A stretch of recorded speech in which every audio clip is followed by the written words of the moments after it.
when we try to help people who are in crisis and we try to listen to their problems or their stories, the first person who gets in the way is self. I never actually realized, how self can get in the way. I didn't even know who I was. CPE helped me.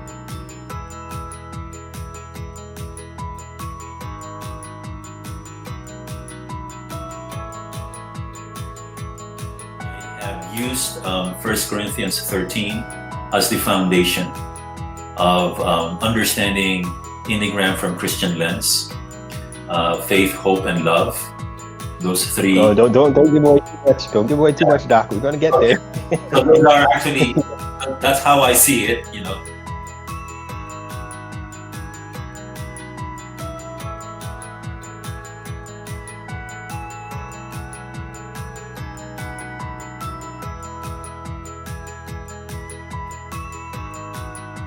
My name is Pastor Greg, and I have here with me the esteemed, the knowledgeable, the wisdom man himself, my supervisor for chaplaincy, Dr.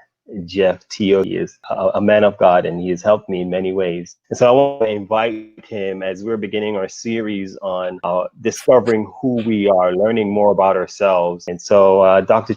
Teo, welcome. Hi, Pastor Greg. Thank you very much for inviting me here. It's a pleasure to share some of the things that we've been using in our pastoral formation, which is one of the tools, this Enneagram. And I'll be happy to be a resource today. Thank you so much. Now, you don't like talking about yourself, but so that our audience can understand the years of experience. You've been doing this work for quite some time, I think since 2002, so almost 18 years, maybe more. But can you tell us a little bit about yourself? Sure. I was born and raised Seventh-day Adventist, migrated from the Philippines to the United States, started my family here, have 3 kids. And eventually I realized that well, by the way, I was actually trained as a pastor. That's my background.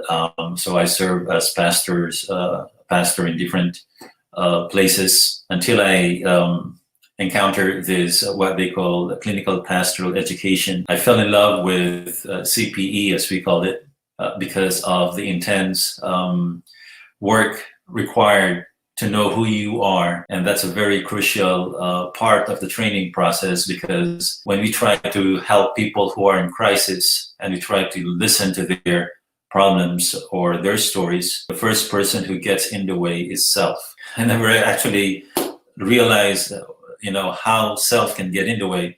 I didn't even know who I was. CPE helped me, and it has a number of tools. But one of the tools is what we're trying to address right now. I find it very, very, very difficult, because it's difficult for me to face oneself at a certain point, and yet it's a very effective tool. So that was 1997. I went back to pastoral ministry, and then I decided, what? My love for CPE keeps, luring me back. So I went back to CPE and never left being a chaplain and eventually becoming a CPE supervisor, until I decided to start our own training center, which we call Community Care Chaplains. We established it here in Arizona. And this is now, I think, our 10th or 11th year of operation. Wow. As the training center. Wow, thank you so much for that. And I've been fortunate, I know, for a while. I've been trying to avoid this process, because no one, again, as you said, likes to go through the journey of self. But since I have started this process, I've learned a lot. And as you mentioned, there are several tools, but the tool that we want to focus on is the Enneagram. I would like for you to tell our audience, what exactly is the Enneagram, and what do you believe is the purpose of this tool? Sure. It is very easy to actually access Enneagram online, because it's all over the online places. But at the same time, it's very important to understand why it is useful. Okay, you see the symbol here, and maybe some of you, just like me, when I first saw this symbol, I said, "What kind of symbol is this?"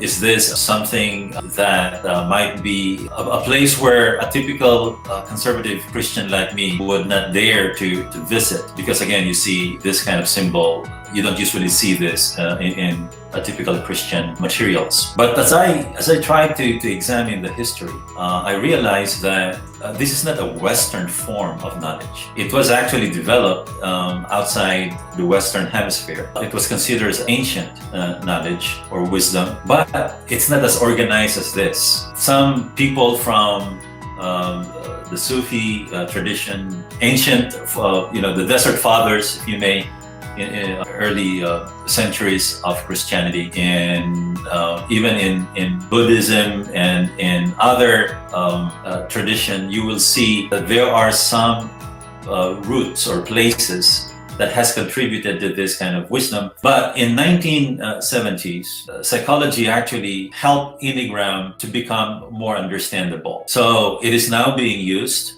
in many clinicians, clinical psychologists actually use it to enrich their kind of tools and understanding area of shame and area of fear. We know, maybe some of you have heard Brene Brown, a researcher, champion in actually doing shame studies. Eventually compare her studies with Enneagram, and to her surprise, Enneagram has a very rich vocabulary and language to articulate what she has been discovering in her shame studies. So right now she is #1 proponent of Enneagram. So that's one. As far as I'm concerned, I've known sacred Enneagram in a sense, and as far as how I utilize it in my chaplaincy course. I have used 1 Corinthians 13 as the foundation of understanding Enneagram from Christian lens, faith, hope, and love. Those three. No, don't give away too much. Don't give away too much, Doc. We're gonna get there. So those are actually, that's how I see it. My own experience of Enneagram. Thank you for that overview. As folks may have seen before on the chart that was shared, I noticed that there are 9 different points. Can you help understand or speak to what those points represent? Sure. Using this, you can see 3, 6, 9, the almost equilateral triangle here, and I think that's easier to spot. Yeah, as you can see, there is the word head, heart, and gut. Mm-hmm. Okay. Yep. So the 9, the 6, and the 3 are actually centerpiece of 3 points.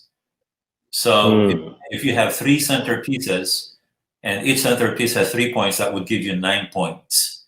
And Enneagram actually is just a translation of 9 points, So some people would call it 9 types. So there is the heart type, there is the head type, and in my case, I would usually call it there is the hand type, which also a gut type to other people who would like to emphasize a certain experience from the inside. Thank you. That was very, very helpful. Now you started alluding to a little bit earlier, kind of how you see the connection with the Bible and or spiritual formation. Could you elaborate a little bit more on that? And I think you were looking at 1 Corinthians 13. Yes. In the last verse, in 1 Corinthians chapter 13, there are 3 that abideth forever: faith, hope, and love. And to me, it remains there. It's been there from the beginning, because forever is already there, and it keeps on going.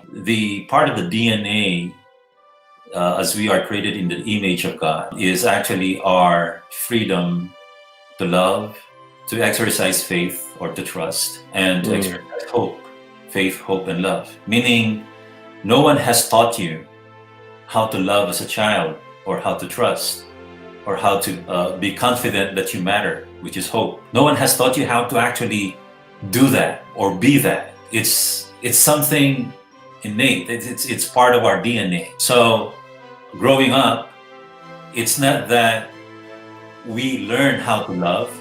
It's more of we were actually wounded in our freedom to love, for example. That's why as adults, sometimes we no longer know how to love or trust or hope. It's because of the imperfect world, we are affected by our environment, that there's something that is natural in us. We are actually having a hard time exercising it. Those are the 3 points that I'd like to integrate here on this equilateral triangle that you see here, 3, 6, and 9. Let me start with 3, for example, the heart.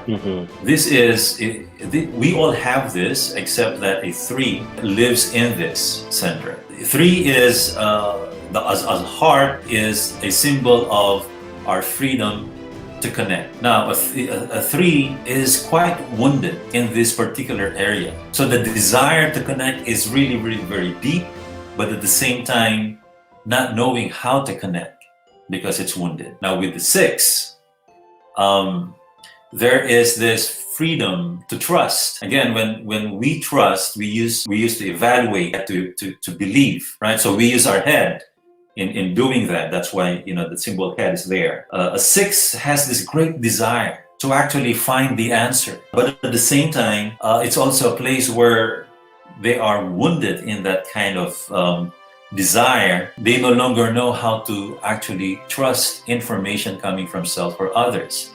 But the undying need to find the answer is always there. Just like a 3, the undying need to connect is always there. But at the same time, they're hesitant to connect. Same thing with 9. Let me talk about hope. You don't teach a child how to believe that they matter. It's automatic. They know that they matter. They would demand your attention and say, look, Dad, I can do a cartwheel now. Dad, I want to be a doctor when I grow up. I want to be an astronaut. And sometimes they don't even know the difference between a garbage collector. I want to be a garbage collector. They know that they can accomplish things. It's just innate. It's just part of who we are. Now, what if that area is wounded? Believing that you matter, and yet at the same time, you no longer trust that you would matter. That's the story of a type 9. Their freedom to hope has been wounded. While on one end, they know that they can deliver, that they matter.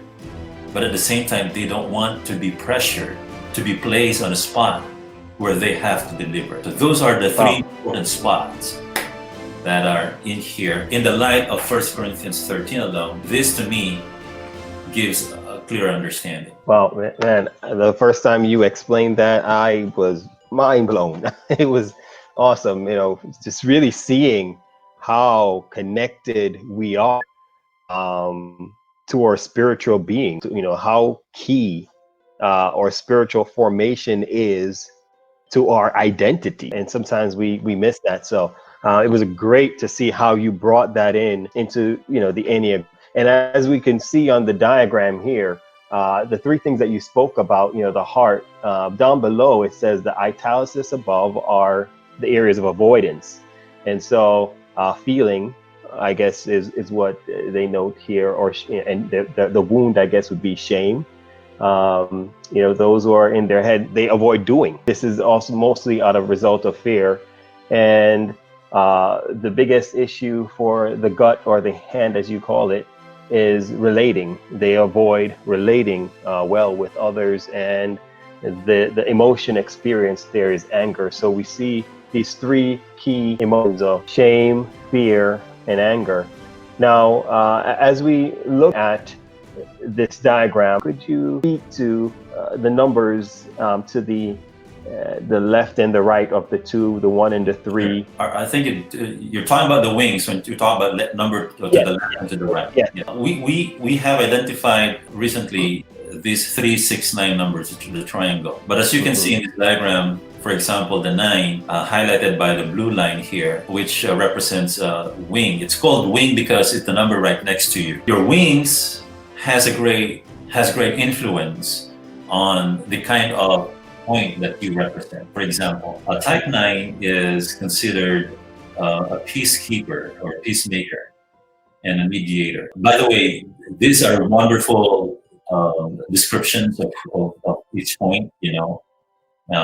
Some are more attractive than the other depending on your own bias. So it's very tempting to actually pick a number that you may want to be represented, but I want to keep in mind that as long as you can be objective, I think this will be a very good tool for you. Okay, so 9 here. The wing of a 9 is 1. 1 is known to be the reformer. The other wing is 8, which is the maverick, challenger, the leader. One might says, how come 8 has a more positive description than 1 here? Because 1 keeps on criticizing themselves anyway. But this wings can influence the 9. Sometimes you're not. If you are a 9, you tend to have a balanced wing.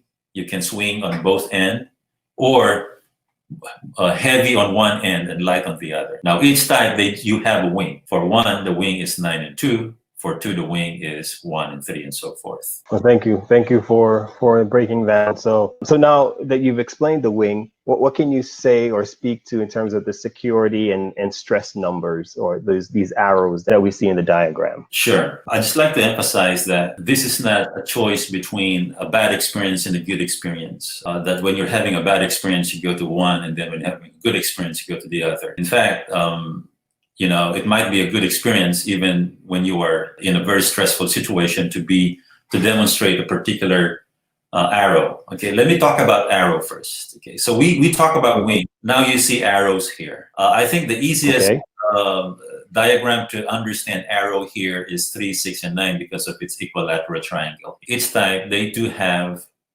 their own triangle.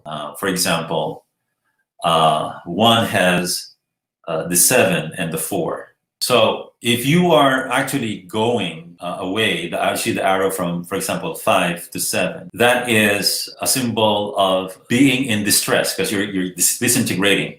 8 to 5, this is integrating. But if 5 is in a stressful situation, a 5 would actually demonstrating some things that are actually a big part of who a 7 is.